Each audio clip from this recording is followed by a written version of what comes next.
ಸರ್ಕಾರಿ ಹಿರಿಯ ಪ್ರಾಥಮಿಕ ಶಾಲೆ ಇರುವೈಲು ಇದೀಗ 100ರ ಸಂಭ್ರಮದಲ್ಲಿ. ಶತಮಾನೋತ್ಸವದ ನೂತನ ಕಟ್ಟಡವು ಸುಸಜ್ಜಿತವಾಗಿ ಸಿದ್ಧಗೊಂಡಿದ್ದು ಡಿಸೆಂಬರ್ 28ರಂದು ಲೋಕಾರ್ಪಣೆಗೊಳ್ಳಲಿದೆ. ಇದರ ಪೂರ್ವ ತಯಾರಿಯು ಭರದಿಂದ ಸಾಗ್ತಾ ಇದೆ. ಸುಮಾರು 1.25 ಕೋಟಿ ವೆಚ್ಚದಲ್ಲಿ ಶಾಲಾ ಕಟ್ಟಡವು ನಿರ್ಮಾಣಗೊಂಡಿದೆ.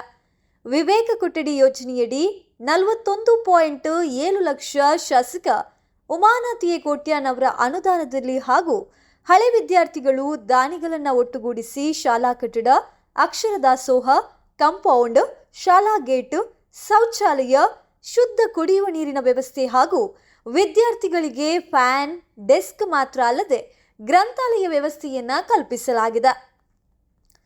ಸರ್ಕಾರಿ ಶಾಲೆಗಳಲ್ಲಿ ಇದುವರೆಗೂ ಇಂತಹ ಸುಸಜ್ಜಿತ ಶಾಲಾ ಕಟ್ಟಡ ಹೊಂದಿರುವಂಥದ್ದು ತೀರಾ ಕಡಿಮೆ.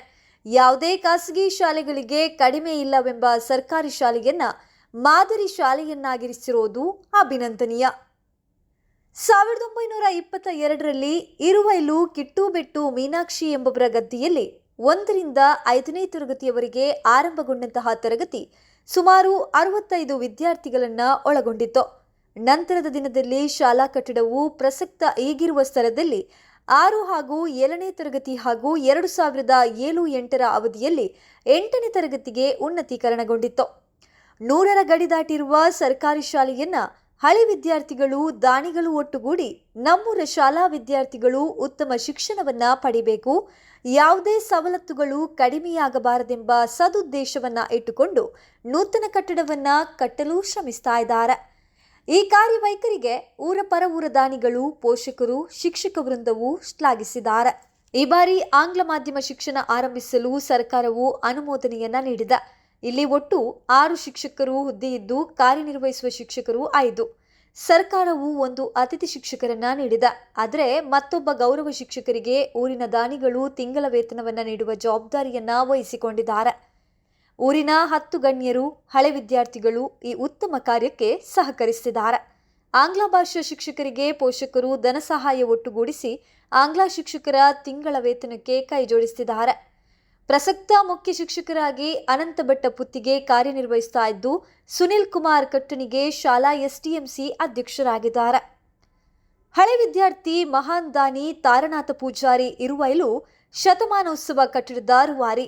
ಶಾಲಾ ಹಳೆ ವಿದ್ಯಾರ್ಥಿ ಶತಮಾನೋತ್ಸವ ಕಟ್ಟಡ ನಿರ್ಮಾಣದಲ್ಲಿ ಪ್ರಮುಖ ಪಾತ್ರ ವಹಿಸಿದ ಕರ್ನಾಟಕ ಹೈಕೋರ್ಟಿನ ಪದಾಂಕಿತ ಹಿರಿಯ ವಕೀಲರಾಗಿರುವ ಇರುವೈಲು ತಾರನಾಥ ಪೂಜಾರಿ ಅವರು ತಮ್ಮ ವೈಯಕ್ತಿಕ ನೆಲೆಯಲ್ಲಿ ಸುಮಾರು 15 ಲಕ್ಷ ರೂಪಾಯಿ ಧನ ಸಹಾಯವನ್ನ ನೀಡಿದ್ದಾರೆ. ಕಡು ಬಡತನದಲ್ಲಿ ಬೆಳೆದು ಬಂದ ನ್ಯಾಯವಾದಿಗಳು ತನ್ನ ವಿದ್ಯಾರ್ಥಿ ಜೀವನದಲ್ಲಿ ಪ್ರತಿಭಾವಂತ ವಿದ್ಯಾರ್ಥಿಯಾಗಿದ್ದು ಪದವಿ ಹಾಗೂ ಸ್ನಾತಕೋತ್ತರ ಪದವಿ ಪರೀಕ್ಷೆಗಳಲ್ಲಿ ಪ್ರಥಮ ರ್ಯಾಂಕ್ ಅನ್ನ ಪಡೆದುಕೊಂಡಿದ್ರು. ತನ್ನ ಹುಟ್ಟೂರನ್ನ ಮಾದರಿ ಗ್ರಾಮವನ್ನಾಗಿ ಪರಿವರ್ತಿಸಲು ಪಣ ತೊಟ್ಟಿರುವ ಈ ಮೇರು ಸಾಧಕ ಗ್ರಾಮೀಣ ಪ್ರದೇಶದ ಬಡ ವಿದ್ಯಾರ್ಥಿಗಳಿಗೆ ಸೂಕ್ತ ಮಾರ್ಗದರ್ಶನ ಹಾಗೂ ಸಹಾಯ ಹಸ್ತ ನೀಡ್ತಾ ಬಂದಿದ್ದಾರೆ. ತಾವು ಕಲಿತ ಶಾಲೆಯನ್ನ ಮರೆಯದೆ ಮಹಾದಾನಿ ಶಾಲೆಯ ಮೇಲೆ ಇಟ್ಟ ಅಭಿಮಾನಕ್ಕೆ ತಲೆಬಾಗಲೇಬೇಕು. ಇಂತಹ ಉತ್ತಮ ಮನಸ್ಸಿನ ದಾನಿಗಳು ಹಳೆ ವಿದ್ಯಾರ್ಥಿಗಳಿದ್ದಲ್ಲಿ ಯಾವುದೇ ಸರ್ಕಾರಿ ಶಾಲೆಗಳು ಮುಚ್ಚೋದಿಲ್ಲ. ಇರುವೈಲು ಗ್ರಾಮವು ಮಾದರಿ ಗ್ರಾಮವಾಗಬೇಕೆಂಬುದು ಇವರ ಹಂಬಲ. ಮೇರು ವ್ಯಕ್ತಿತ್ವವನ್ನು ಮೈಗೂಡಿಸಿಕೊಂಡಿರುವ ಈ ಕೊಡುಗೈ ದಾನಿ ವತಿಯಿಂದ ಇನ್ನಷ್ಟು ಸಮಾಜಮುಖಿ ಕಾರ್ಯಗಳು ನೆರವೇರಲಿ ಎಂಬುವಂಥದ್ದು ಗ್ರಾಮಸ್ಥರ ಆಶಯವಾಗಿದೆ. ಹುಟ್ಟೂರಲ್ಲಿ ತಾನು ಕಲಿತಿರುವ ಶಾಲೆಯ ಸುಸಜ್ಜಿತ ಶತಮಾನೋತ್ಸವ ಕಟ್ಟಡವನ್ನ ಇಂತಹ ಮಹಾದಾನಿ ಸೌಹೃದಿಗೆ ಶತಮಾನೋತ್ಸವ ಕಟ್ಟಡದ ಉದ್ಘಾಟನೆಯ ಗೌರವ ಸಿಕ್ಕಿರುವಂಥದ್ದು ಶತಮಾನೋತ್ಸವ ಕಟ್ಟಡದ ಮೌಲ್ಯವನ್ನ ಮತ್ತಷ್ಟು ಹೆಚ್ಚಿಸಿದೆ. ಇದರೊಂದಿಗೆ ಶಾಸಕ ಉಮಾನಾಥಿ ಕೋಟ್ಯಾನ್ ಅವರು ಅಂದಿನ ಸರ್ಕಾರದಿಂದ 41.7 ಲಕ್ಷ ರೂಪಾಯಿ ಅನುದಾನವನ್ನು ನೀಡಿದ್ದಾರೆ. ಉಳಿದ ವೆಚ್ಚದ ಮೊತ್ತವನ್ನು ಹಳೆ ವಿದ್ಯಾರ್ಥಿಗಳು, ದಾನಿಗಳು ನೀಡಿದ್ದಾರೆ. ಅನುದಾನದ ಸಂಗ್ರಹದಲ್ಲಿ ಅಧ್ಯಕ್ಷರ ಪಾತ್ರ. ಇರುವೈಲು ಸರ್ಕಾರಿ ಶಾಲೆಯ ಶತಮಾನೋತ್ಸವ ಕಟ್ಟಡವು ಸುಸಜ್ಜಿತವಾಗಿ ನಿರ್ಮಾಣಗೊಳ್ಳಲು ಸಮಿತಿ ಅಧ್ಯಕ್ಷ ಮೋಹನ್ ಟಿ ಅವರ ಪ್ರಯತ್ನ ಶ್ಲಾಘನೀಯ. ತಮ್ಮ ಕೆಲಸದ ಒತ್ತಡದ ನಡುವೆಯೂ ಸಮಯ ಸಿಕ್ಕಾಗಲೆಲ್ಲ ದಾನಿಗಳ ಬೆಂಬಡದೆ ಧನ ಸಂಗ್ರಹಿಸಲು ಅವಿರತವಾಗಿ ಶ್ರಮಿಸಿ ಕಟ್ಟಡ ಸುಸಜ್ಜಿತವಾಗಿ ಎದ್ದು ನಿಲ್ಲಲು ಆಧಾರ ಸ್ತಂಭವಾಗಿದ್ದಾರೆ ಎಂದರೆ ತಪ್ಪಾಗಲಾರದು. ತಾವು ಕಲಿತ ಶಾಲೆಯ ಮೇಲಿಟ್ಟಿರುವ ಅಭಿಮಾನವನ್ನ ಅಲ್ಪವೂ ಕಡಿಮೆಗೊಳಿಸದೆ ನಿರಂತರವಾಗಿ ಶಾಲಾ ಕಟ್ಟಡ ಪೂರ್ಣಗೊಳಿಸಲು ಶ್ರಮಿಸಿದ್ದಾರೆ.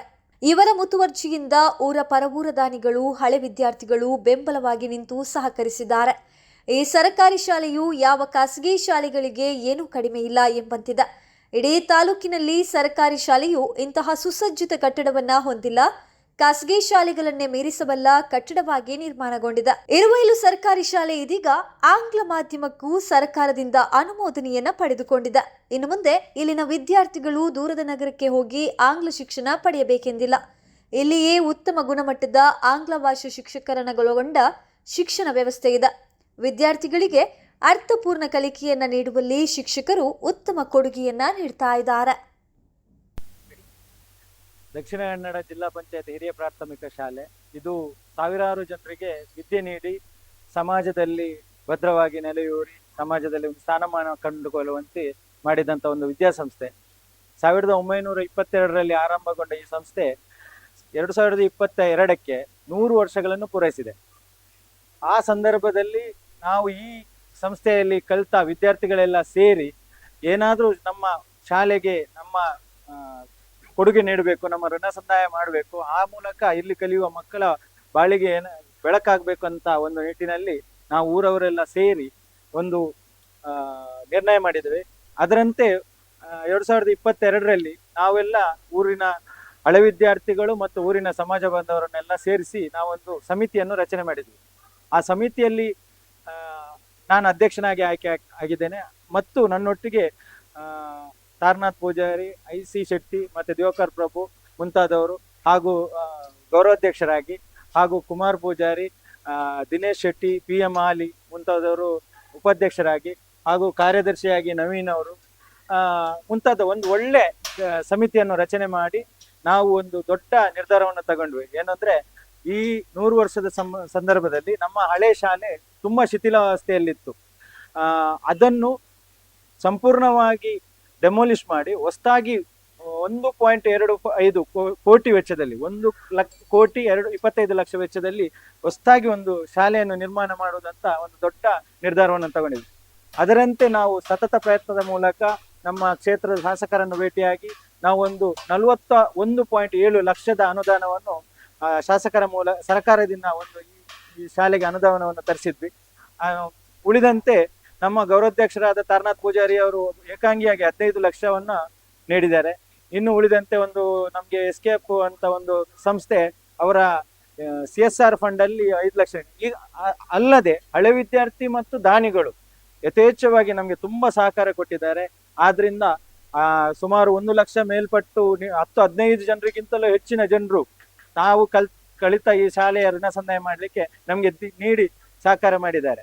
ಅದರಂತೆ ನಾವು ಸುಸಜ್ಜಿತವಾದ ಕಟ್ಟಡವನ್ನು 8 ತರಗತಿಗಳು ಮತ್ತೆ ಲೈಬ್ರರಿ, ಮೇಲೆ ಮತ್ತು ಕೆಳಗಡೆ 2 ಕಡೆ ಶೌಚಾಲಯ, ಸುಸಜ್ಜಿತವಾದ ಒಂದು ಕಟ್ಟಡವನ್ನು ನಿರ್ಮಾಣ ಮಾಡಿದ್ದೇವೆ. ಅಷ್ಟೇ ಅಲ್ಲ, ನಾವು ಆವರಣದಲ್ಲಿ ಕಾಂಪೌಂಡ್ ಆಗಿರ್ಬೋದು, ಅಕ್ಷರದಾಸೋಹ ಕೊಠಡಿ ಆಗ್ಬೋದು, ಮಕ್ಕಳಿಗೆ ಪಾತ್ರೆ ಮತ್ತು ಇದು ಪ್ಲೇಟ್ ತೊಳಿಲಿಕ್ಕೆ ಒಂದು ಸಿಂಕ್ ಆಗಿರ್ಬೋದು, ಮತ್ತೆ ಗೇಟ್ ಆಗ್ಬೋದು, ಸುಮಾರು ಹೆಚ್ಚುವರಿಯಾಗಿ ಒಂದು 7-8 ಲಕ್ಷದ ಕಾಮಗಾರಿಯನ್ನು ನಾವು ನಡೆಸ್ತಾ ಇದ್ದೇವೆ. ಅಷ್ಟೇ ಅಲ್ಲ, ಲೈಬ್ರರಿಯನ್ನು ಒದಗಿಸ್ತಾ ಇದ್ದೇವೆ, ಮಕ್ಕಳಿಗೆ ಕುಡಿಲಿಕ್ಕೆ ಶುದ್ಧ ನೀರು ಘಟಕವನ್ನು ಒದಗಿಸ್ತಾ ಇದ್ದೇವೆ. ಏನೆಲ್ಲ ನಮ್ಮಲ್ಲಿ ಸಾಧ್ಯ ಇದೆ, ನಮ್ಗೆ ಅನುದಾನ ಬಂದಾಗೆ ನಾವು ಮಾಡ್ತಾ ಇದ್ದೇವೆ. ಇದು ನಮ್ಮ ಇದೆಲ್ಲ ಸಾಧ್ಯವಾದದ್ದು ನಮ್ಮ ಈ ಶಾಲೆಯಲ್ಲಿ ಕಲಿತ ಹಳೆ ವಿದ್ಯಾರ್ಥಿಗಳು ಮತ್ತು ದಾನಿಗಳ ನೆರವಿನಿಂದ ಅಂತ ಈ ಸಂದರ್ಭದಲ್ಲಿ ಹೇಳಲಿಕ್ಕೆ ಬಯಸ್ತಾ ಇದ್ದೇನೆ. ಈ 28ನೇ ತಾರೀಕಲ್ಲಿ ಈ ಕಟ್ಟಡವನ್ನು ನಮ್ಮ ಹಳೆ ವಿದ್ಯಾರ್ಥಿ, ಹೆಮ್ಮೆಯ ಹಳೆ ವಿದ್ಯಾರ್ಥಿ ಮತ್ತು 15 ಲಕ್ಷ ದೇಣಿಗೆ ನೀಡಿ ವಿದ್ಯೆಯ ಪೋಷಕರಾದ ತಾರನಾಥ್ ಪೂಜಾರಿ ಅವರ ಕೈಯಿಂದಲೇ ಲೋಕಾರ್ಪಣೆ ಮಾಡ್ತಾ ಇದ್ದೇವೆ. ನಮ್ಮ ಕ್ಷೇತ್ರ ಶಾಸಕರು ಹಾಗೂ ಮಾಜಿ ಮಂತ್ರಿಗಳು ಅಭಯ್ ಚಂದ್ರ ಜೈನ್ ಅವರು ಕಾರ್ಯಕ್ರಮದಲ್ಲಿ ಹಾಜರಿರ್ತಾರೆ. ಈ ಸಂದರ್ಭದಲ್ಲಿ ನಾವು ಇದನ್ನು ನಮ್ಮ ಊರಿಗೆ ಅರ್ಪಣೆ ಮಾಡ್ತಾ ಇದ್ದೇವೆ. ಮುಂದಿನ ದಿನಗಳಲ್ಲಿ ಇದರಲ್ಲಿ ಇನ್ನೂ ಹೆಚ್ಚಿನ ವಿದ್ಯಾರ್ಥಿಗಳು ಈ ಶಾಲೆಗೆ ಬಂದು ಇಲ್ಲಿ ಕಲಿತು ಅವರ ಬಾಲನ್ನು ಕಂಡುಕೊಳ್ಳಿ. ಇದಕ್ಕೆ ಹೆಚ್ಚಿನ ಜನರ ಮತ್ತು ಊರಿನ ಹಳೆ ವಿದ್ಯಾರ್ಥಿಗಳ ನೆರವು ಒದಗಿ ಅಭಿವೃದ್ಧಿ ಆಗ್ಲಿ, ಇದು ಊರಿಗೆ ಮತ್ತು ಸಮಾಜಕ್ಕೆ ಮಾದರಿಯಾಗಿ ಶಿಕ್ಷಣ ಸಂಸ್ಥೆ ಬೆಳೆಯಲಿ ಅಂತ ನನ್ನ ಆಶಯ. ಮುಂದುವರಿದು ಈಗ ಇಲ್ಲಿ ಒಂದು ಶಿಕ್ಷಕರನ್ನು ನಾವು ಊರಿನವರೆಲ್ಲ ಸೇರಿ ಅವರಿಗೆ ಮಾಸಿಕ ಇದನ್ನು ನೋಡುವಂತ ಒಂದು ಕ್ರಮದಲ್ಲಿ ಒಂದು ಹೆಚ್ಚುವರಿ ಶಿಕ್ಷಕರನ್ನು ನೇಮಿಸಿದ್ದೇವೆ. ಅದಲ್ಲದೆ ಪ್ರಸಕ್ತ ವರ್ಷದಲ್ಲಿ ನಾವು ಇಂಗ್ಲಿಷ್ ಮೀಡಿಯಂ ಅನ್ನು ಆರಂಭಿಸಿದ್ದೇವೆ. ಆದ್ರಿಂದ ಇನ್ನೂ ಇಲ್ಲಿ ವಿದ್ಯಾರ್ಥಿಗಳ ಸಂಖ್ಯೆ ಕೂಡ ಬೆಳೆಯುವ ಸಂಭವ ಇದೆ. ಆದ್ರಿಂದ ಮುಂದಿನ ದಿನದಲ್ಲಿ ಇದು ಇನ್ನೂ ಒಳ್ಳೆ ಶಿಕ್ಷಣ ಸಂಸ್ಥೆಯಾಗಿ ಬೆಳೆಯುವ ಎಲ್ಲ ಆಶಯ ನಮ್ಗೆ ಇದೆ. ಆಯ್ತಾ, ಏನಂದ್ರೆ ನೋಡಿ, ಈಗಿನ ಕಾಲದಲ್ಲಿ ಕನ್ನಡ ಮೀಡಿಯಂಗೆ ಮಕ್ಕಳನ್ನು ಕಲಿಸ್ಲಿಕ್ಕೇನೆ ತಂದೆ ತಾಯಿ ಹಿಂದೆ ಇಟ್ಟು ಆಗ್ತಾ ಇದ್ದಾರೆ. ಅಂಥದ್ರಲ್ಲಿ ಈ ಊರಿನಲ್ಲಿ ಸಾಧಾರಣ ಇಲ್ಲಿ ಆರ್ಥಿಕವಾಗಿ ಹಿಂದುಳಿದವರು ಜಾಸ್ತಿ ಇರುವುದರಿಂದ ಅವರು ತನ್ನ ಮಕ್ಕಳಿಗೆ ಒಂದು ಸುಸಜ್ಜಿತವಾದ ಇಂಗ್ಲಿಷ್ ಮೀಡಿಯಂ ದೊರೆಯುವಂತ ಶಾಲೆ ಇದ್ರೆ ಅದಕ್ಕೆ ಕಲಿಸ್ಲಿಕ್ಕೆ ರೆಡಿ ಇದ್ದಾರೆ. ಅದನ್ನು ಮನಗಂಡು ನಾವು ಇಲ್ಲಿ ಇಂಗ್ಲಿಷ್ ಮೀಡಿಯಂ ಕೂಡ ಸರ್ಕಾರದ ಆದೇಶದಂತೆ ಈ ವರ್ಷ ಆರಂಭ ಆಗಿದೆ. ಮತ್ತೆ ಎಲ್ಲ ಅವರಿಗೆ ವ್ಯವಸ್ಥೆಗಳನ್ನು ಒದಗಿಸಿಕೊಟ್ರೆ ಮುಂದಿನ ದಿನಗಳಲ್ಲಿ ಖಂಡಿತ ಮಕ್ಕಳು ಬರ್ತಾರೆ, ಇದು ಬೆಳೀತದೆ ಅಂತ ನಮ್ಮ ಭಾವನೆ. ದಕ್ಷಿಣ ಕನ್ನಡ ಜಿಲ್ಲಾ ಪಂಚಾಯತ್ ಹಿರಿಯ ಪ್ರಾಥಮಿಕ ಶಾಲೆ ಇರುವೈಲು. ಈ ಶಾಲೆಯ ಶತಮಾನೋತ್ಸವ ಸಂದರ್ಭದಲ್ಲಿ ಹೊಸ ಕಟ್ಟಡವನ್ನು ಈಗಾಗಲೇ ನಾವು ರೆಡಿಯಾಗಿದೆ. ಇದರ ಉದ್ಘಾಟನಾ ನಾಳೆ 28 ತಾರೀಕು ನಡೆಯಲಿದೆ. ತಮ್ಮೆಲ್ಲರೂ ಕರ್ಕೊಂಡು ಬಂದು ಈ ಶಾಲೆಯ ಉದ್ಘಾಟನೆಯನ್ನು ಭಾಗವಹಿಸಬೇಕಾಗಿ ಈ ಮೂಲಕ ಕೇಳಿಕೊಳ್ಳುತ್ತಿದ್ದೇವೆ. ಯಾಕೆಂದ್ರೆ ಹೇಳಿದ್ರೆ ಇಲ್ಲಿ ಶಾಲೆ ಬಂದಾಗ ಪರಿಸ್ಥಿತಿಯಲ್ಲಿ ಇದ್ದರೂ ಕೂಡ ಈಗ ಎಲ್ಲ ಊರಿನವರು ಸೇರಿ ಒಳ್ಳೆಯ ರೀತಿಯ ಒಂದು ಶಾಲೆ ನಿರ್ಮಾಣ ಮಾಡಿದೆ. ಮುಂದಿನ ದಿನಗಳಲ್ಲಿ ಎಲ್ಲ ವಿದ್ಯಾರ್ಥಿಗಳು ಆದಷ್ಟು ಇಲ್ಲಿ ಬರಬೇಕು ಅಂತ ಹೇಳ್ತಾ ಒಂದು ಬಸ್ಸಿನ ವ್ಯವಸ್ಥೆ, ಇನ್ನು ಈ ಶಾಲೆಗೆ ಬೇಕಾದಂಥ ಒಂದು ಬಸ್ಸಿನ ವ್ಯವಸ್ಥೆ ಕೂಡ ಎಲ್ಲರೂ ಸೇರಿ ಹಳೆ ವಿದ್ಯಾರ್ಥಿ ಸೇರಿ ಮುಂದೆ ಅದೊಂದು ಯೋಜನೆ ಉಂಟು, ಅದನ್ನು ನಾವು ನಿರ್ವಹಿಸ್ತೇವೆ ಅಂತ ಹೇಳುತ್ತಾ ಈ ಸಂದರ್ಭ ಎಲ್ಲರಿಗೂ ಹಳೆ ವಿದ್ಯಾರ್ಥಿ ಎಲ್ಲ ಊರಿನವರು ಸೇರಿ ಈ ಶಾಲೆಯ ನಿರ್ಮಾಣ ಎಲ್ಲರದ್ದು ಕೈಗೊಂಡಿದ್ದಾರೆ.